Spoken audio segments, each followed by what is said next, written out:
You've always been a champion of women's rights around the world. What drew you to the female parts in this film? Well, first of all, there is a film that has the point of view of women, which already is unusual, and it's got three stories, and they're all from the point of view of women. And the beating heart of the film is their conflicts, and I think it was very beautiful because the three conflicts are about love, which I think is the most important thing for us in our lives, and mine is about. A woman that is desperate to have a child, so it calls to the maternal part of a mother, and of course deep inside we are hoping this child will love us unconditionally forever. And then there is the other story that is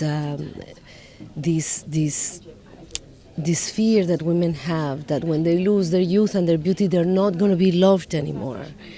And the third one is this thing of, am I going to find the love of my life that I can live with and I can love forever and that can love me back? And I think that even though the original book that this is based on was written in the 1700s, these are things that women today can still relate to. And the way he treats them, even though it's a period piece, kind of like a horror film, because he takes these fears into desperation and ultimately into horror, but he does it in a way that it's very contemporary. The film, it feels very modern, it's very cool, it's very beautiful. You said your daughter helped you in the heart-eating scene. What has she taught you as a woman?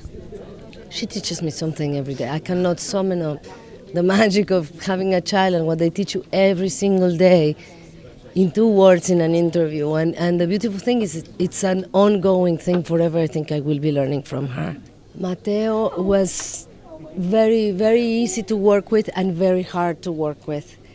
The easy part is the same one as the hard. He has such a unique mind that you don't, and this is how you should watch the movie.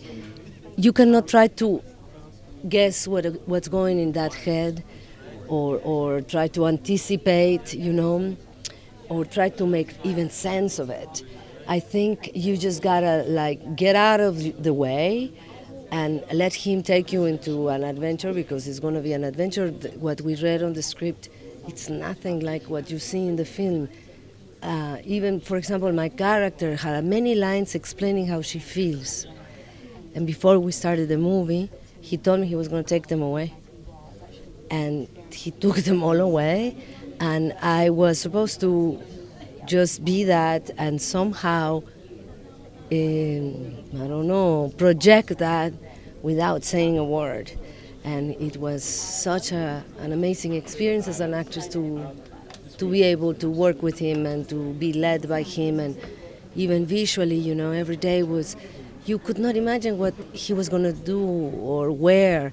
Would get to the castle and he would change locations for one scene 3 times because he would see it and then move somewhere else, and you were always dizzy, and it was the right sensation to have to do this film. Even though I was terrified of whether I could have a child or not, and I didn't have mine until I was 41, I think this is a fear that crosses every woman's mind. Sometimes it's, do I want a child? Or can I afford a child in my life? Or am I going to be able to have a child in my life? I think this is something that is inside of us always. Even if you don't want to have a child, this relationship with maternity is a very strong one in a woman's life. And I identify with the character, but I think everybody will identify with the character in many ways. The other thing about the character that is very interesting is her fear also of losing the child, that at one point you have to let them go. In this, I also identify very, very much.